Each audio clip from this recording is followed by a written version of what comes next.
you can have a show that becomes extremely popular. So it's great. It starts to gain, it has production or not. It starts organically, but it becomes very popular. Okay.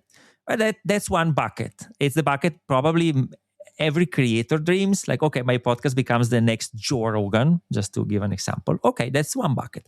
But then I think that the possibility of being long lasting and have a trustworthy audience is catering to a niche, to a specific group of people, which is not too broad.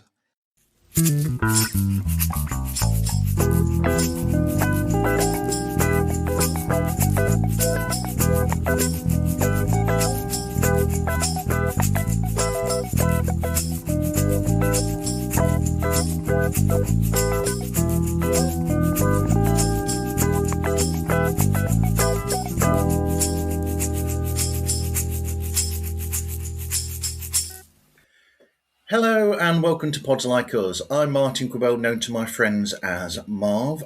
I made a lot of really good friends at the podcast show in London, and one of them I was so pleased to meet, Alberto Betella of RSS.com. Alberto, how are you? And thank you for speaking with me today.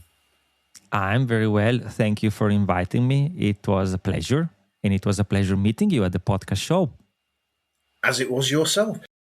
Yes, so we had a really good long conversation at the Castle pub in Islington, where there was a get-together for the podcast show. So there was myself, there was yourself, John McDermott, Andrea Cascai, and our mutual friend Sam Sethi. Lovely guy. Everybody loves Sam. And we were just talking about what's going on in the industry with podcasting 2.0. And we thought it'd be a good idea to expand on that in a discussion on the show. Correct. It was serendipitous. It was great meeting there. Everyone loves Sam, as you say. It's correct. And he's a great connector. So I'm very glad we had the chance to speak. And now we can follow up with this conversation today. Absolutely. The first thing that I noticed in your history was the superb podcast generator, which was 2005, I believe. Correct. So the story of my company today, RSS.com, is actually grounded in an earlier tool for podcasters.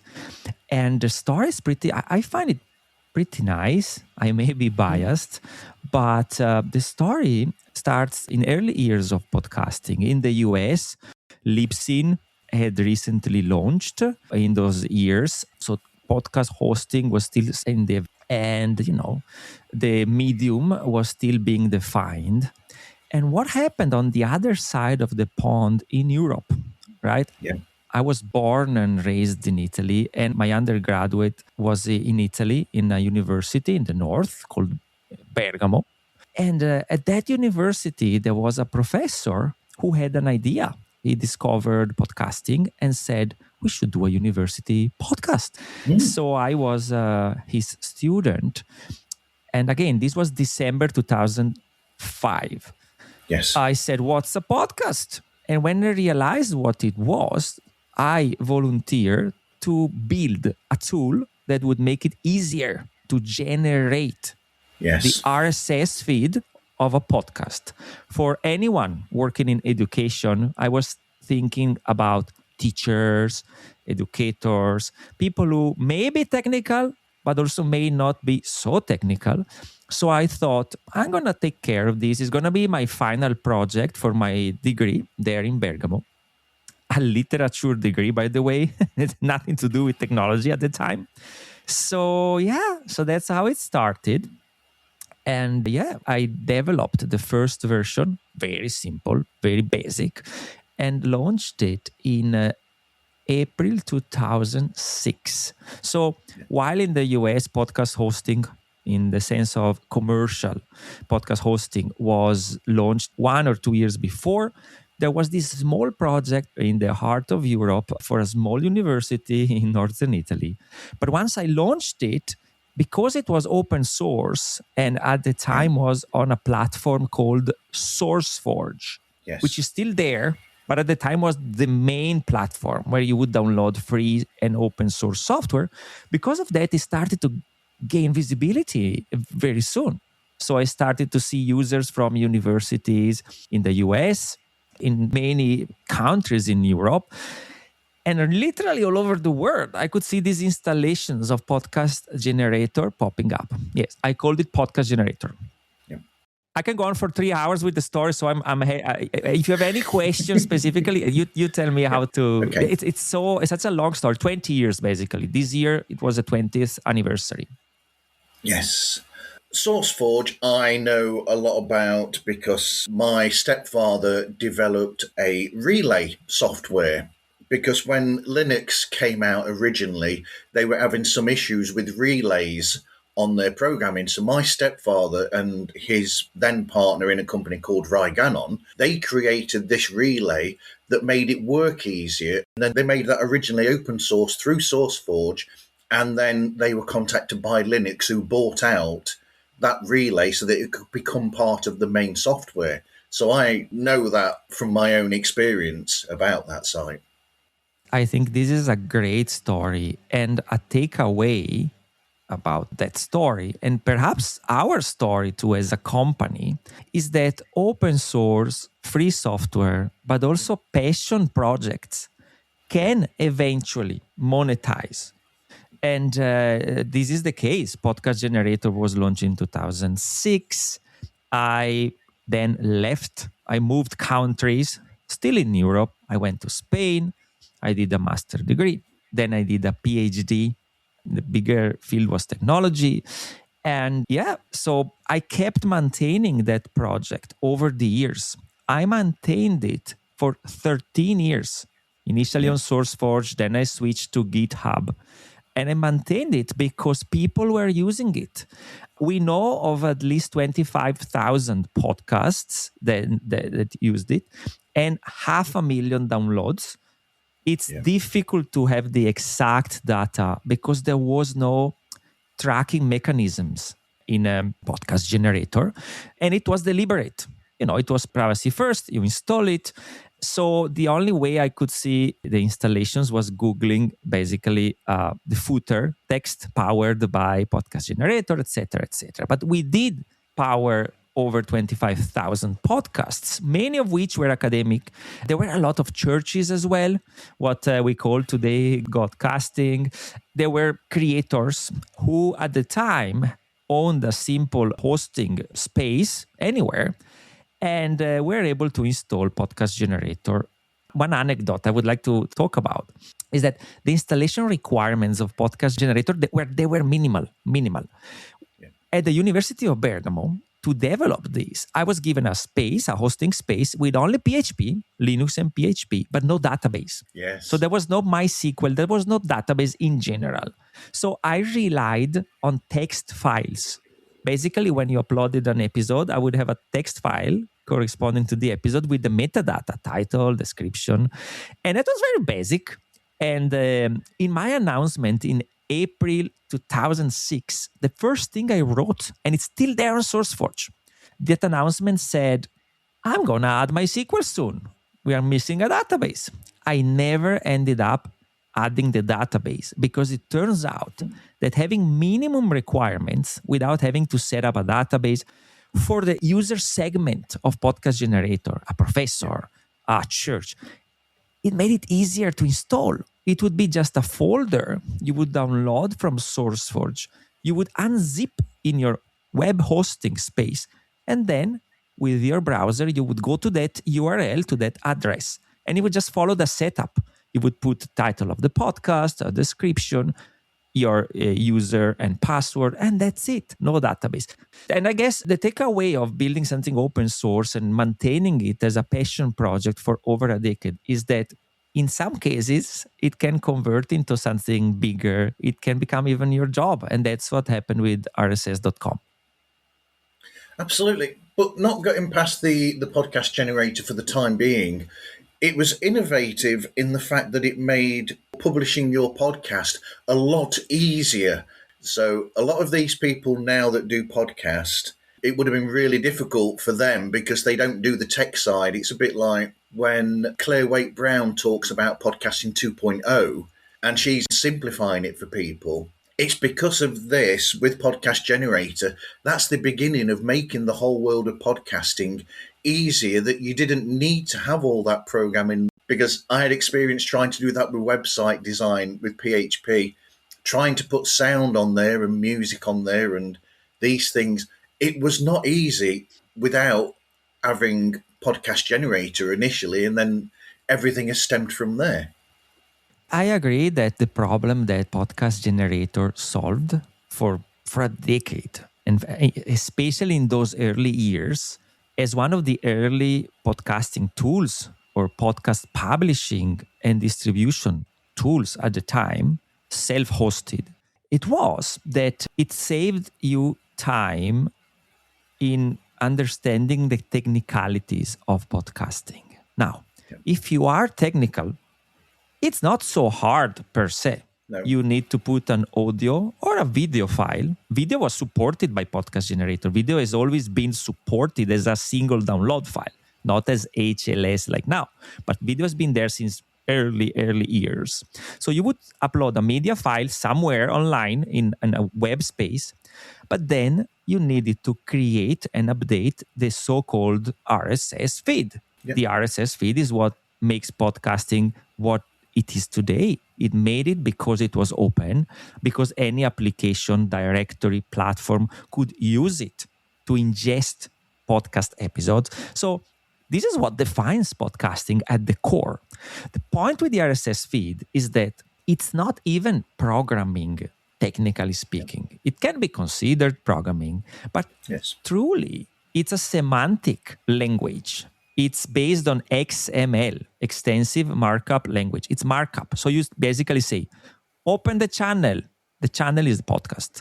How is it called? It's called My Podcast. Open the item. The item is the episode. What the item title is. The title is My First Episode, etc. So open title, close title, open description, close description.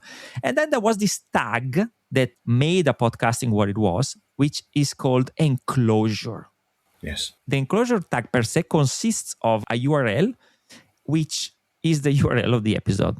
And any application that reads this RSS feed looks at the episodes, at the items, and for each episode is going to look into the enclosure tag and download the media file. So it's not so hard per se, but can you imagine a teacher or someone who's starting podcasting having to deal with manually editing that RSS feed? That was the whole point. Even myself, I have no problem editing an RSS feed. But if you make a mistake, you forget to close a tag, you put a character that's not valid, you literally block the distribution, you break the podcast. So it's much easier to automate it. And that was the mission of Podcast Generator, which was very simple.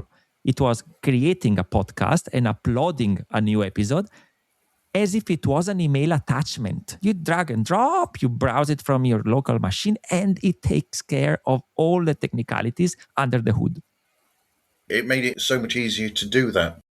Then you went from being downloadable and it became browser-based from there. And after that, the story goes that Benjamin bought the domain for rss.com in the mid-2010s, was it? It was 2013. So I was still doing my PhD in Barcelona. Ben was in another continent, and he bought this domain rss.com. The RSS feeds that were also included and part of social networks like Facebook, they started to fade away in social networks because those platforms wanted to engage more with the users. They wanted stickiness to then be able to advertise. So instead of a natural, organic presentation of content, which also was very well coupled with RSS feeds, those platforms wanted algorithms.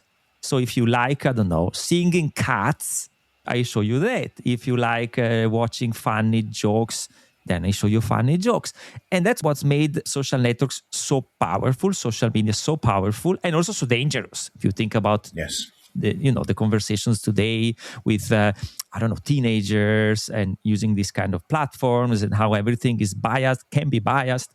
Long story short, the RSS feed started to lose protagonism in some applications. At the same time, Google had closed their RSS reader, which I was a big user of. I had a lot of blogs that I was following. So Ben thought he would get the domain and build an RSS reader. And that's what he did. So that's how he started. We didn't know each other. He bought it. I was in Barcelona at the time doing my PhD.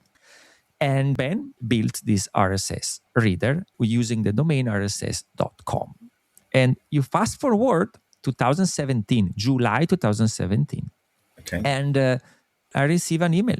In July 2017, Podcast Generator was still surfing the wave of self-hosting podcasts.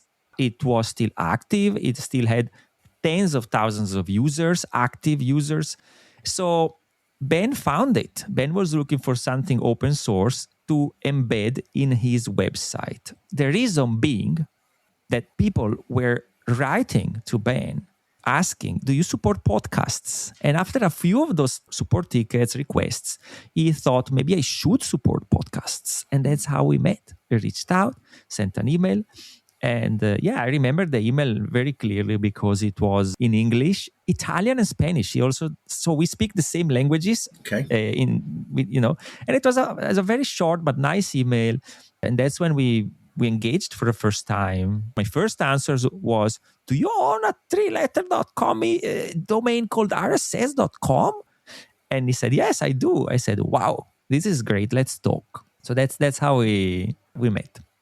That first email, was that the first interaction you had with Ben? That must have been very strange to get an email from out of nowhere from somebody.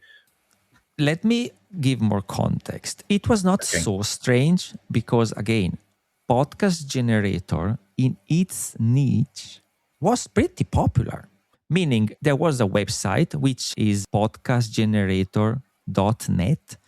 And this website, by the way, today, this year, changed. And we are telling the whole 20 years anniversary story of this product. And we closed it officially because it evolved, it did its job. So podcastgenerator.net was a very popular website and had great SEO indirectly because it was one of the few tools for self-hosting of a podcast, and it was free. So yes, I used, and again, I'm telling this with the humility, I received emails pretty often about Podcast Generator. On top of that, I was used to communicate with podcasters because they would file a feature request or a bug report. That's why I kept maintaining Podcast Generator as a passion project for all those years. I had a user base, and although it was free, it delighted me. It made me happy to think that something I was doing was used by real people in the real world. So when Ben reached out, it was certainly standing out from others because it was a very nice short email in the 3 languages I speak. And he had a fantastic domain. One thing I didn't mention yet today is that while I was building Podcast Generator, I had thought a lot of times to move it to the cloud. Yes. And I explained, self-hosting in 2006, 7, 8, 9, 10 would make sense because, small podcasters didn't have too many issues with bandwidth. So if they owned a hosting service, a basic one, a web hosting service, they could also host their podcast. They didn't have too many downloads. That made sense. But there was a challenge with it. If their podcast would become more popular, their hosting could block, the podcast because too much bandwidth was used, etc., etc. Plus, they were lacking like content distribution network, a CDN. A CDN is nice because you have different edges. So in the UK, you have a data center if you're downloading an episode. If you are in the UK, you download it from the data center in the UK or in Ireland maybe. And if you are in Milan, there is a data center in Milan. If you are in New York, there is a data center in that area. So downloads are faster. You also have more redundancy. If something breaks somewhere, you still download from another node. So I always thought, in the years prior to Ben's email, which was 2017, I started thinking, wow, cloud services are commoditizing. So having a bucket on S3 from Amazon Web Service and the CloudFront as a content distribution network, now it makes more sense than self-hosting. So I was already thinking and marinating that idea. So when Ben reached out, that email and that domain was really what made me think, wow, we need to speak. After the first call, I realized, when you have a good gut feeling, you don't know someone, but again, they reach out, they have an RSS reader built on a fantastic domain, which was an investment for him. This was not certainly a $10.99 domain.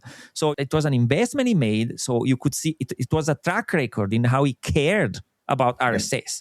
So I thought, if we move Podcast Generator or all the learnings we acquired over a decade or more into the cloud, this is the perfect venture which should start. And this is the perfect domain which also embeds, is also an homage, to RSS. So that's how we started. We didn't know each other, but we had a track record. He bought the domain and built a reader, and the investment per se was already showing how much he cared about the space.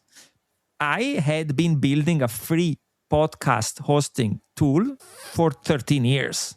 Yes. So that's also a track record. So it's kind of, you can hit the ground running when you have this context. It's not two random people that don't know each other and cannot show anything to each other. It was a call, and we immediately said, let's do it. Let's do an MVP, minimum viable product, and see what happened. And it was July. Fast forward January 2018, RSS.com podcasting. The reader was still there. So it was RSS.com/podcasting or podcast, I don't even remember, was launched as a test. That's great.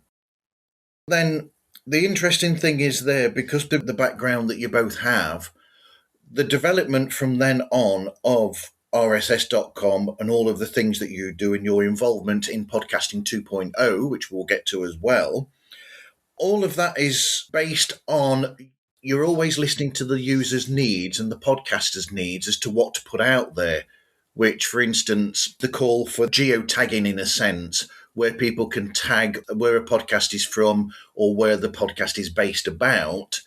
It's always about what is needed and necessary for discoverability of the podcaster's product. Yeah, so there are two layers to this conversation.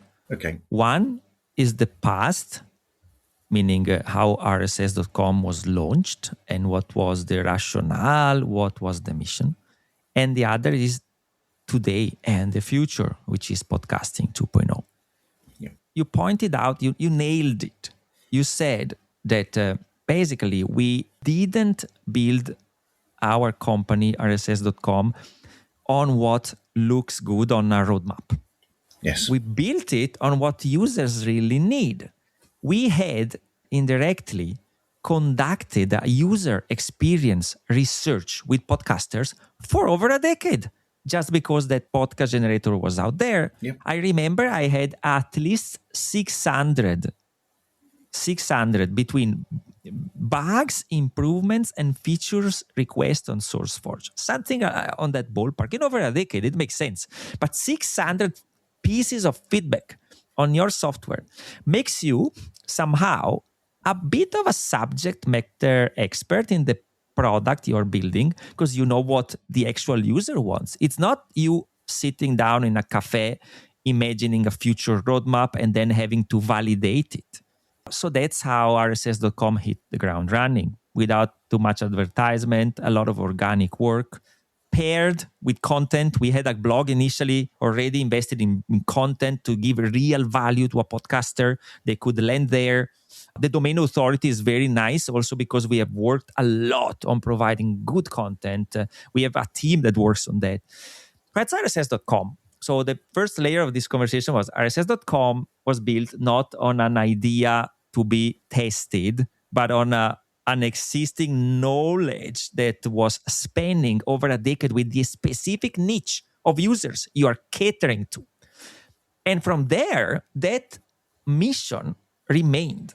We wanted to listen to the users rather than only follow our instincts. Sometimes the instincts are good. You also need to propose something new because sometimes a user doesn't know what they want until they see it.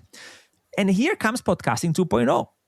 Podcasting 2.0, I guess, it is a mix of what users really want and what we know is possible using the open RSS feed and we think the user would like. So it's a bit of a hybrid approach there. And you touched upon the location tag that we have implemented. We were one of the first hosting company implementing it.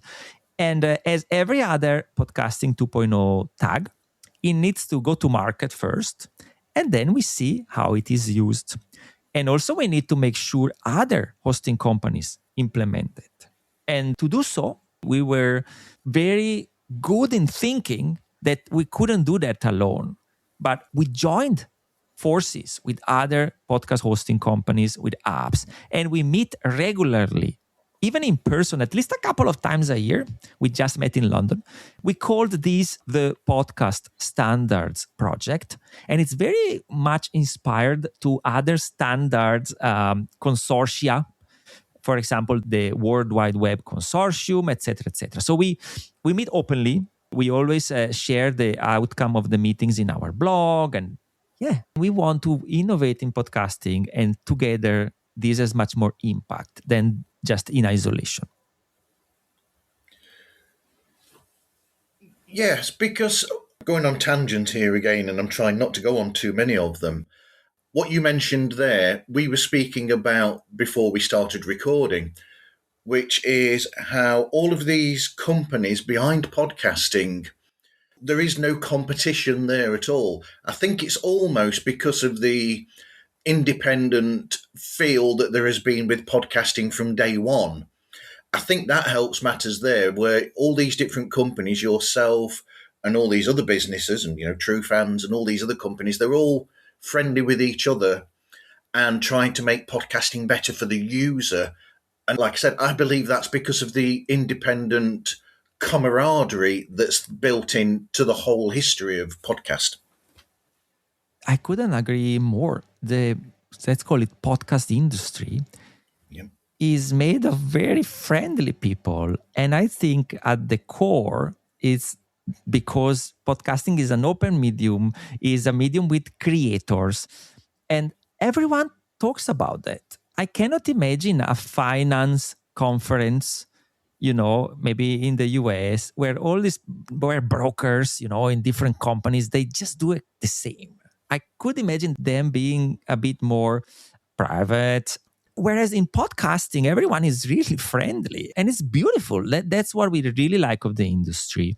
And when we work with competitors, for practically speaking, competitors like Buzzsprout, Transistor, Captivate, Blueberry, etc., etc. When we work in this podcast standards project, although we are aware we are competing on a market share, podcaster that publish in our companies, we are also running together. And I like the metaphor or the analogy of running. I always see us as athletes, in the sense that if we were running a marathon, we would run a marathon. Everyone wants to win, of course. Everyone has an ambition and an aspiration of getting in the first, rankings and spots. But at the end of the day, whatever is your position, the marathon ends and you may end up for dinner with people that competed with you, because in the end, you have the same goal, you have similar objectives, similar passions. So that's what's happening here. Everyone is friendly, and it's an industry with a lot of creators, some of which are very, creators can think out of the box. This is not a boring industry at all. So I agree. I think the nature of the podcasting industry is friendly. And so as competitors, we also collaborate openly to innovate together. Yeah, you might have two podcasts that talk about the same subject. We do a podcast about the rock band Queen, and so do we. There is no competition there to the effect that they will guest on each other's shows quite freely and they will back each other up. Whereas with big corporates, You don't find that with many other forms of media at all, or business. Yes. I think podcasting is a people's medium where at the base we have trust. And we have trust because it's about a voice and, video now, even a face now or more faces, a host that tells you something and you are interested in that. When you think about that, there is a concept that is called parasocial relationship.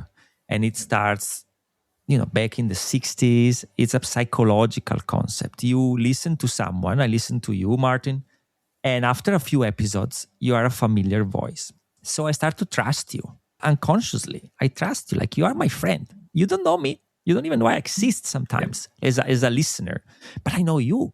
Maybe you mention, I don't know, your car, the model of your car. So I know the model of your car. I could meet you one day in person and say, "Oh, how is the Mustang doing? Did you fix it?"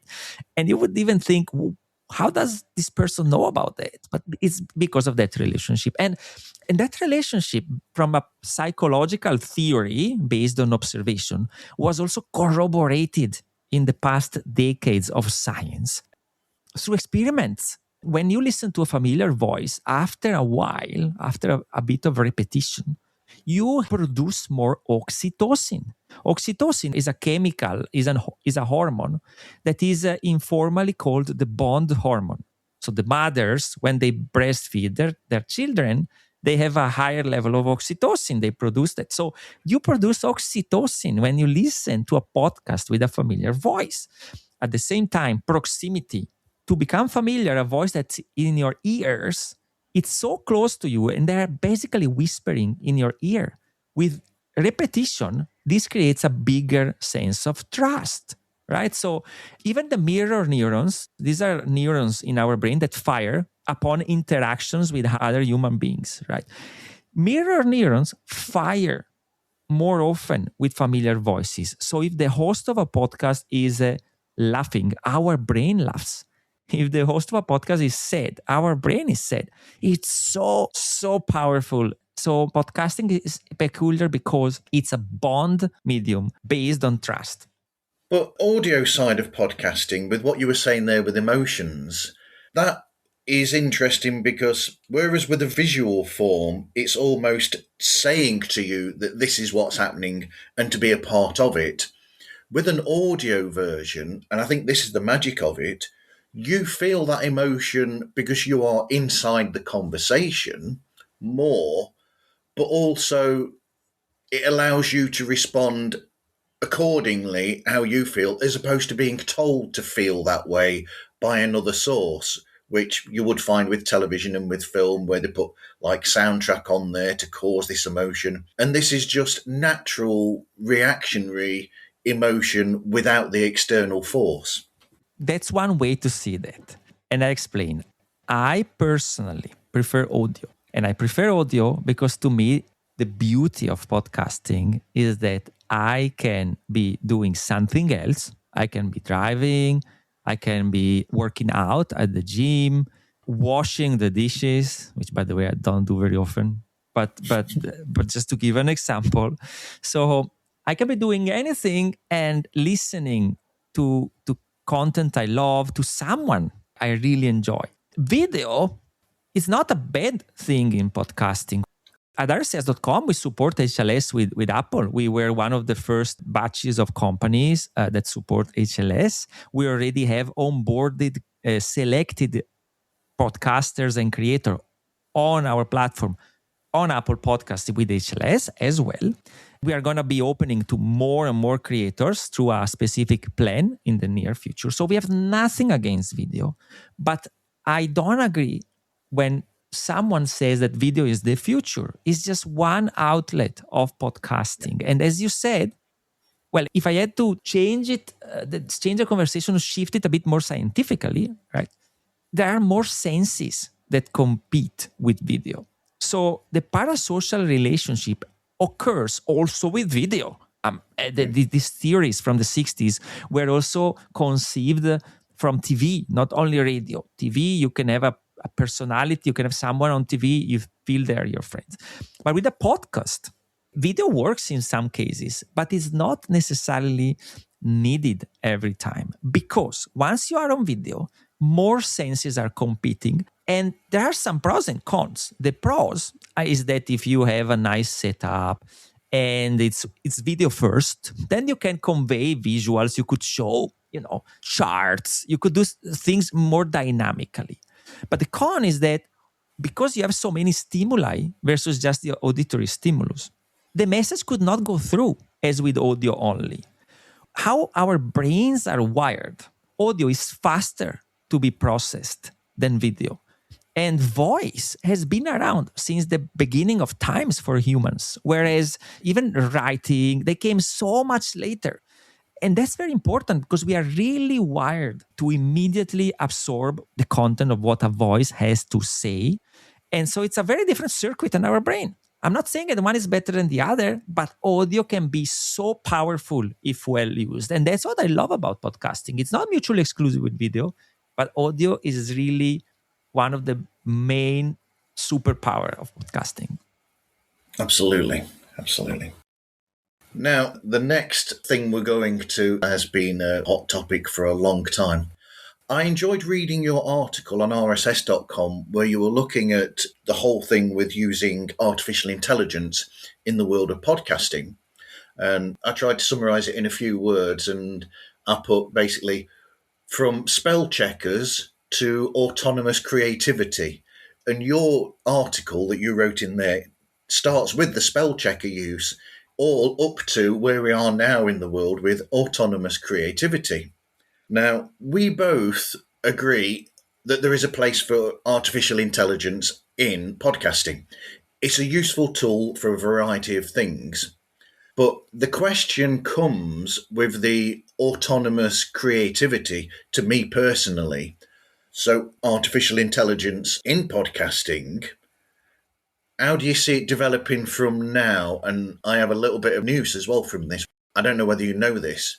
Another podcast I do called When There Was Fab, we were contacted last night by the new management of Zencastr asking us if we wanted to try a beta version out of something that they call vibecasting. And you and I both know what vibecasting is.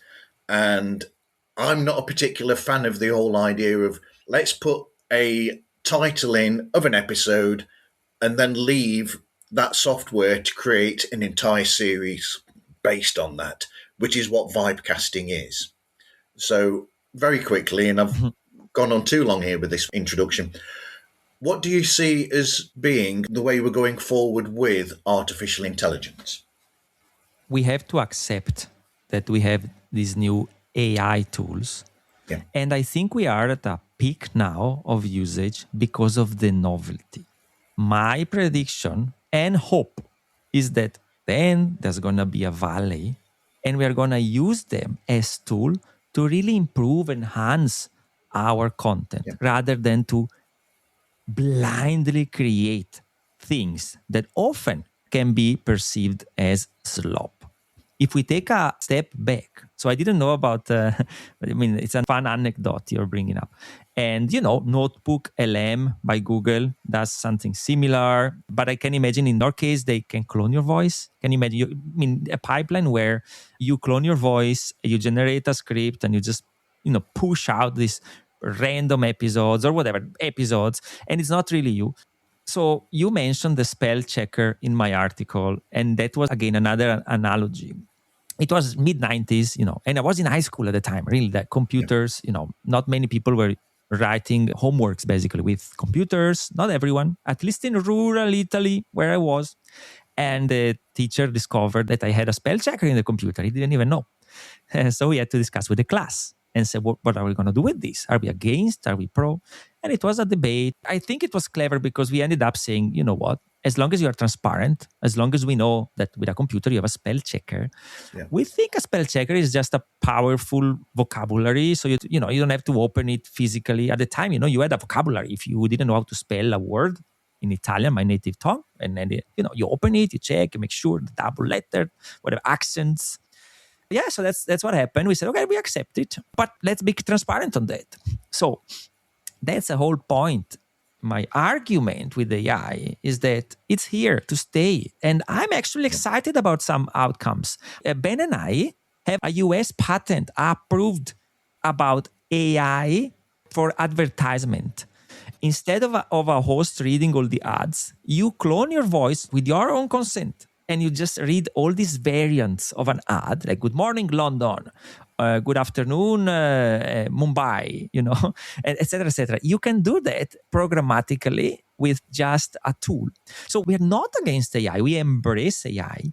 But what we are against is the lack of transparency. And that's why this conversation on the AI disclosure is so important. Disclosing doesn't have to be a punishment, but we need to be able to say, look, this was made by AI. And to do that, I even tried to propose an actionable, concrete framework, which I put on a website called shouldidisclose.ai. That framework is very practical. It's 6 questions, and you have to reply yes or no, and it recommends you whether you should disclose the use of AI or not. So my point is, disclosure is paramount. Transparency is key. My framework is a proposal. Anyone can take it, change it. But the point is, when the substance of the content was made by AI, you should let the listener know. Yep. And the listener can decide. If I listen to a financial podcast on whatever, the SP 500, honestly, I don't care too much whether the host is an AI voice or a weather podcast on my region. It's fine. But if I listen to your podcast and I know you, if you start to make up these new episodes with your cloned voice, which, by the way, the technology makes it getting better and better. So soon it's indistinguishable. Soon it's going to be like that. So the problem is that you are breaching the trust I have in the host, in you. And when you do that, there's no easy comeback. And people that listen to a show because they feel this parasocial relationship with the host, they need to know there is a lived life behind the voice. They need to know whether there is or not. Then they choose. So it's very important. It's certainly a hype moment now, and disclosure is key. Judgment comes later. I also think many people will stop. It's a novelty now, because there is also a craft in creating content which is valuable, rather than spitting out thousands of episodes a day, some of which have inconsistencies, some of which can be dangerous. If you give a health advice to someone and it's just randomly generated by AI, you could have really, really dangerous things that happen there. Someone could take it the wrong way. Like, you have to be very cautious. So hopefully, to your initial questions, which again I took, and then I went back to transparency and disclosure, AI is here to stay. AI should be a tool to improve the content, and it shouldn't make the substance of the content. And if it does, if it is a podcast generated by AI automatically, it's fine. Maybe it's a weather forecast podcast, whatever. But you need to disclose. Yeah, quickly before we get to listener questions, that reminds me of a discussion I had with John McDermott of Calaroga Shark Media. Actually, I think you were there as well when we did the live recording of Pod News Weekly Review, and John McDermott was mentioning that with Calaroga Shark, he's created a weather bot, basically, that does a weather program. And he said that to him, that isn't a problem, because he's saying that is just information for information's sake. Yes. It's something that, a person could read or whatever, but it doesn't matter that it's a person that reads it or not. But he said that in other circumstances, there are shows like talk shows that need to have that humanity in them in a way, creatively, to get over what the discussion is about.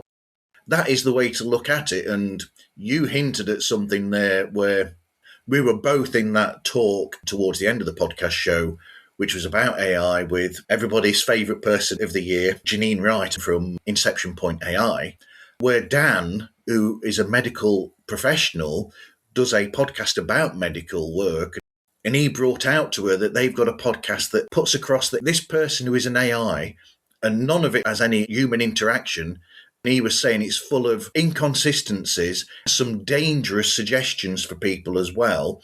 And this AI is saying that they were a doctor. That is the wrong side of AI, really. Yes, because a true crime AI generated podcast with an inconsistent narrative arc, that's annoying. Yep, But a health podcast with non scientific suggestions and recommendation, it's dangerous. it is. That's the whole point. Absolutely. Yeah. It's very offensive. I think Inception Point AI removed doctors now. Have they? Okay. I think so. I think I read something, and again, I haven't judged openly. I get the business model. I'm concerned that the human creators are penalized by the algorithms, because if you have 3,000 episodes a day or hundreds of new podcasts a week, which are also low quality on average, but if you have them, they compete with humans, and that's why I want the disclosure. Just disclose it's AI. Yeah, but it's not the business model per se. I get where they come from, but really it can be dangerous, and nobody can really objectively say that's not the case. No, they cannot. So I've had a lot of questions in for you, as we knew that we would. And the first one of which is Cam from Jacked Up Review Show said to ask you, how do you think the technological side of podcasting is advancing when compared to industries such as the advances in engineering? I think that in the first place, podcasting 2.0 tags open new opportunities whilst leveraging the open RSS feed, which was a conversation we had for years. Can you innovate in the open RSS feed, or you need walled gardens? You can innovate in the RSS feed. One example you made before, location tag. I can geolocate an episode or even an entire show. And imagine the outcomes if an application or a directory can surface podcasts that were recorded near you, or they talk about a place you want to visit. So this is exciting. And then there are real world applications like Podroll is cross recommendations across podcasts. And the initial Podroll data that has been released by Podcast Index, which is the whole organization beyond Podcasting 2.0, with that data, I built a couple of weeks ago an atlas where you can visually see for any podcast that's recommended or is recommending, you can click on it like a network, like a universe. You see these bubbles and you see who recommends it, who is recommended, and you can click on all of them dynamically and interact. So it's nice, and it's at atlas.rss.io. It's our lab, rss.io. And that atlas just shows you pragmatically, in a tangible way, how you can innovate in podcasting. These are recommendations from humans, by humans. And once they stop being a data set, just in text format or in a database, but they become a visual constellations of podcasts that you can click on and move, etc., etc. That's where you can see innovation and how compelling it is. So yeah, podcasting is innovating. It's not only a claim. It's like it's backed by by real projects, and they can be seen and touched and explored. And yeah, in HLS per se as well, video podcast in HLS, which makes possible also reducing bandwidth, adapting to the speed of a mobile device.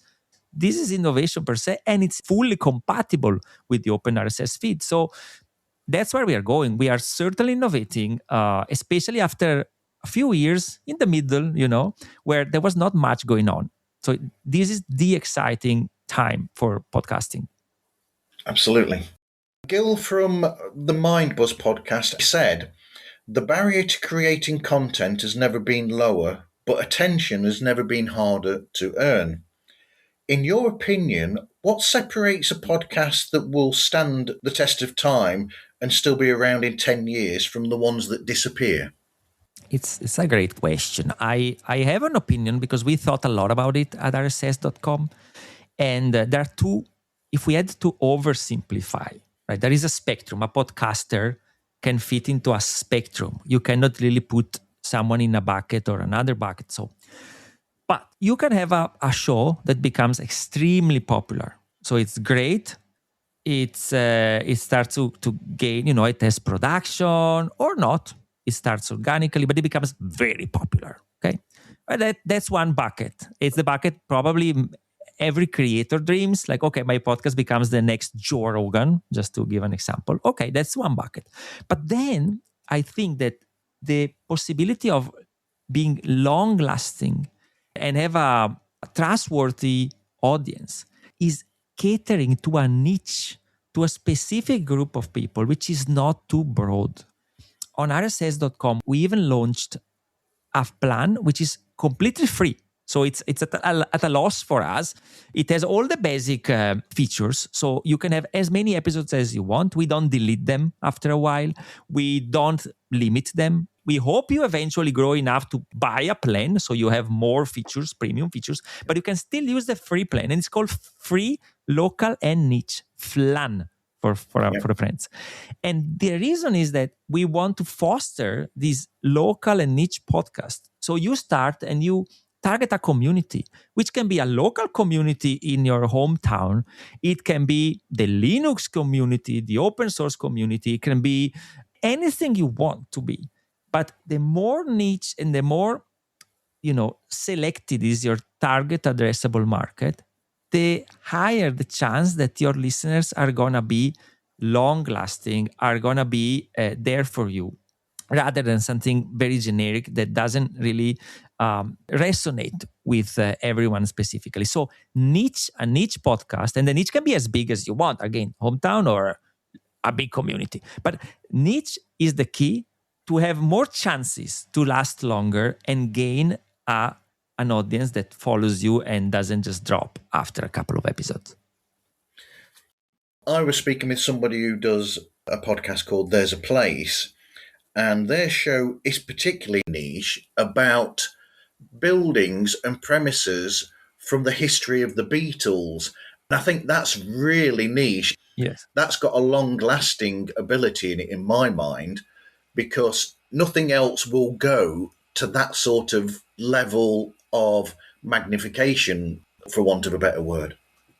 Yes, and that podcast has also higher chances of ending up in a Netflix documentary about the Beatles, in a book about the Beatles, because it's very specific. So it can be also found in a very close setting. You're looking for something specific, you find it.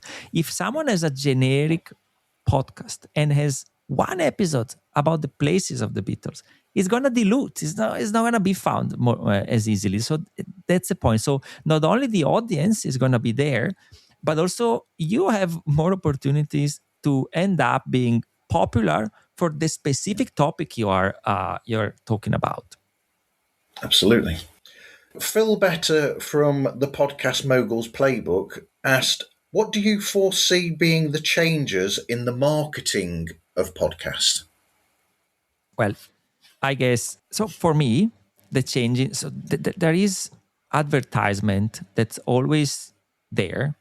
I've seen experiments from other companies as well, where there are automatic advertisements of a show in another show. There is even a technique called feed drop, where you have an RSS feed and you drop an episode from someone else. So everyone who's following you as a listener downloads that episode, and that's a discoverability tool. I'm not a big fan of that, because it could betray the trust. I'm listening to you. I don't want to listen to someone else. I'm following your show. I think it would not work with me. So for me, the best way is human collaboration, being guests of each other, as you said before. So for me, the key is not really the advertisement at scale, right? But it's really human to human recommendation. You invite someone or you recommend a podcast from someone else. This works very well. Notice that Apple Podcasts now, if from the transcript they detect you're recommending another show on Apple Podcast, they put the link automatically in the description. This is beautiful. I think this is one of the most effective, unless you are a huge production and then you can afford, I don't know, multi-million dollars campaigns on billboards in Times Squares. I've built this podcast originally around exactly that because my podcast, when it started, was basically I bring in other people from other shows to talk about their shows and do almost a mini version of their show to introduce people so that people can discover and hopefully go and listen to their show. I built the whole thing around that. So it works. That's fantastic. Yeah, it works. And you kept the human side. You didn't drop an episode with no context, you know. You had an interview format that's basically cross-pollination. Cross-pollination between humans, I think, is the key, especially at a smaller scale. And most podcasters are on the smaller scale. We have the data. We had like tens of thousands of podcasts, hundreds of thousands over the year passing through our lenses because they used our company. And yeah, those that have 20,000 downloads, let alone 100,000 or million, there are very few. Most of the others are really competing or enjoying podcasting with a smaller audience, and they're growing little by little. The final question I've got from a listener is from Stephen Nicholson of Sheer Pod Attack. And he said, what do you think is the next shift in podcast discovery? And to him, because he's a music podcast, how do you think niche music podcasts can position themselves for that next shift? The next shift in podcast discovery, we touched upon it just before, to me, is human recommendations. And atlas.rss.io is it's a free project, open source, that it shows how powerful this can be. And those recommendations can happen during an episode, but also, again, podcasting 2.0 pod roll feature. It's what allows to have this recommendation travel in the RSS feed. So this is very powerful. To me, that's the key. And talking of music, I think music is a bit trickier. I don't know the answer. I mean, I don't know how to give a happy answer yet. Because my only observation of the music space globally, coming from a global perspective, meaning I live in Spain, you are living in the UK, our company is operating in the US, so we have most US people. The problem is licensing. Yes. That's the thing. A radio has a certain, radius, actually, where the antennas can transmit. But a podcast with music, it's so hard to find a universal licensing system. And I've seen initiatives. So I'm not saying this is happening. So the problem with music is that because it's categorized as music, well, it depends on how the format is. But if it's a lot of music in a show, it wouldn't work in Spotify podcasts. They would literally kick you out and tell you are an artist. You should be on the music end of our platform. The shift must occur in terms of licensing. There should be a universal licensing where you pay whatever, $100 a year or whatever it is, £500, £50 a month, £5 a month, whatever, dollars, pounds, as long as then you can podcast that music. And then there's going to be a way for organizations in different jurisdictions to collect the money. It's very hard, actually, to make it happen. But that's what I think should be an important milestone for music in podcasting. I used to be in bands and I'm a songwriter, and I went to the talk about music in podcasting that was at the podcast show. And like you said, the basic answer is that each region in the world has a different law for the use of music. You can't, at the moment, have a blanket all over the world licensing at present. That is the issue that there is there. But it's a problem that's not going to go away very quickly either. Yeah, I guess it could be tackled step by step. For example, think about Europe and the UK and the US. If only we could start these conversations among agencies in those territories, right? That would be a nice start. I know Spain and Italy have this authority, let's say, for musicians, right? And it would be a matter of going, having a conversation. It would take a long time. So that could be a start. Then having it working globally, it would be a big challenge. I also wonder if all the countries really have such an important organization dealing with the music rights. I bet they do. That's my lack of knowledge. But maybe we could have at least some start in some territories where we are, where we operate most, and from there see where it goes. But again, it's a huge challenge. In fact, I would never want to undertake it, because it's not my it's not where I don't think it would be the best use of my time, because I don't have skills and preparations there. But I wish something is going to happen, even if it starts with UK and Spain, and then you add Italy, then you add France, then Germany, and then US. Okay, so there is a common, let's say, bucket of money or pot, call it, and you can take it from there. You have to measure, of course, how it downloads and locations, but it's feasible technically on a high level. One anecdote here. I was talking with someone a couple of months ago. How does the post service work globally? The post service. Not many people now send physical postcards. But again, I don't know, if you are in the UK and you send a letter, physical letter to New York, or a postcard from London to New York, you pay the British Post Service and it goes to USPS. Who pays who? And I didn't know. So we started to search, and we found there are a lot of Reddit threads with these. Apparently, this is not something, it's a common question.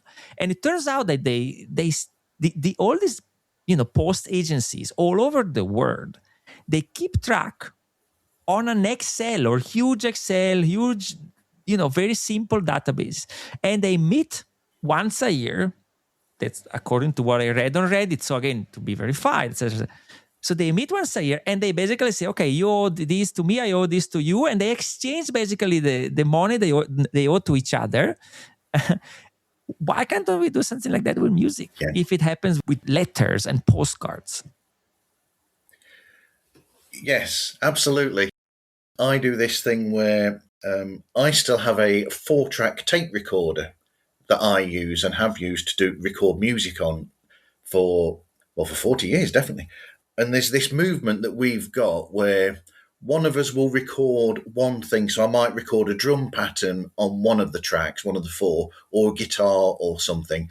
And then I post it in the normal post on a cassette to somebody in America, in Japan, in Australia, or wherever. So I'm very well versed in the sending of these things to people. Wow.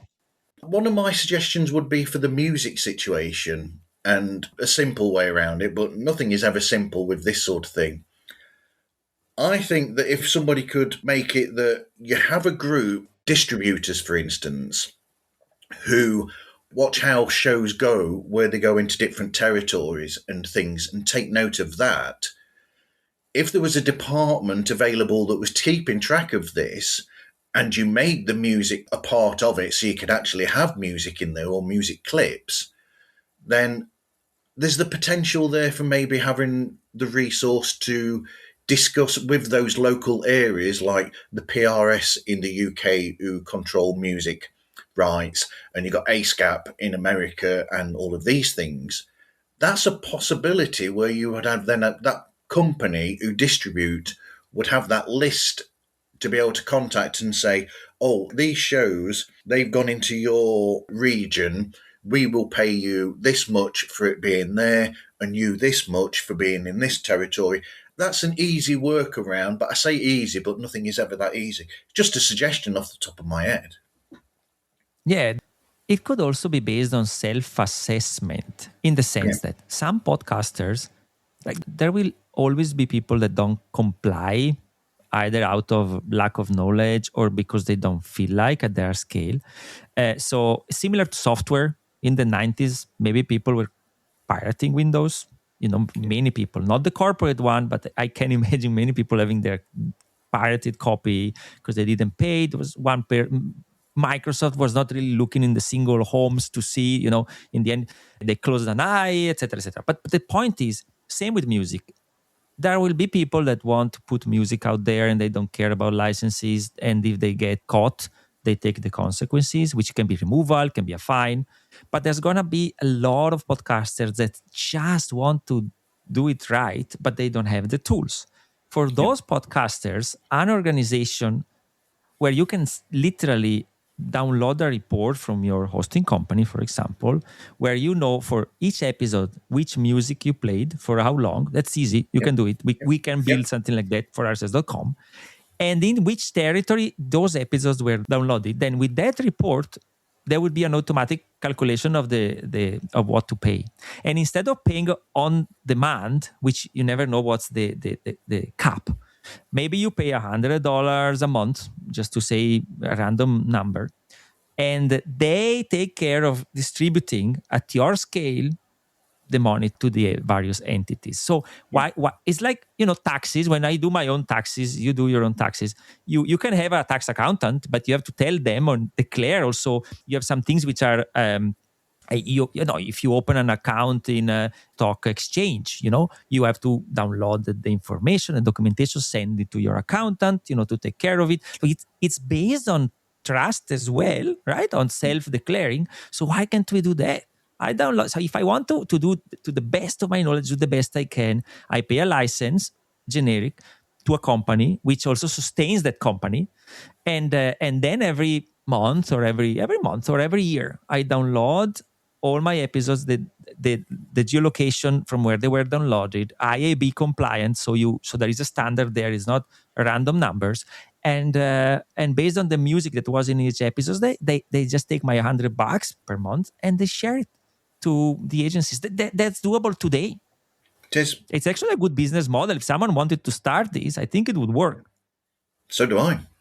If you get the time, what sort of podcast do you like to listen to? So most of the podcasts I listen to now are industry podcasts. I listen to Pod News Weekly Review, Podcasting 2.0 religiously, and the New Media Show. Then in my spare time, the podcast I've been listening to consistently, not just, as an exploration, is Acquired. I like it very much. The hosts are great. I mean, now they do that full time, and it's fantastic. The production, the research that goes into telling those stories. And what I like of Acquired is that in the early days, it was really about tech companies, but now it branched out, and there is an episode on F1, Formula One. Wow. There is an episode on Hermes, the Hermes, the luxury bags that cost like 10,000 pounds and plus. And it was a saddle maker, like for horses. And I mean, I love, because I find it very inspiring. That's the main podcast I listen to, which is not an industry podcast. And then every day, if I have a moment or if I'm driving, then I sometimes try to listen to something new. Podbees by Norma Jean. It's again an industry podcast, but I like it. I like it very much. And yeah, so for the moment, industry podcast and Acquired is an evergreen for me. Like when I'm I have a long drive, 3 hours episodes, it's my delight. That's fantastic. How can people get in touch with you? Alberto at rss.com. Simple and effective. Yeah. It's simple, and that's the easiest way. Yeah, and happy to talk. If we meet at any industry event, that's even easier, right? So when when you get an email, sometimes it's an easy answer. Sometimes it takes time, so you postpone it. It takes a few days. Whereas if you find someone in our industry in general at an industry event, that's much easier because you just stop. Maybe you're having a coffee, you stop there.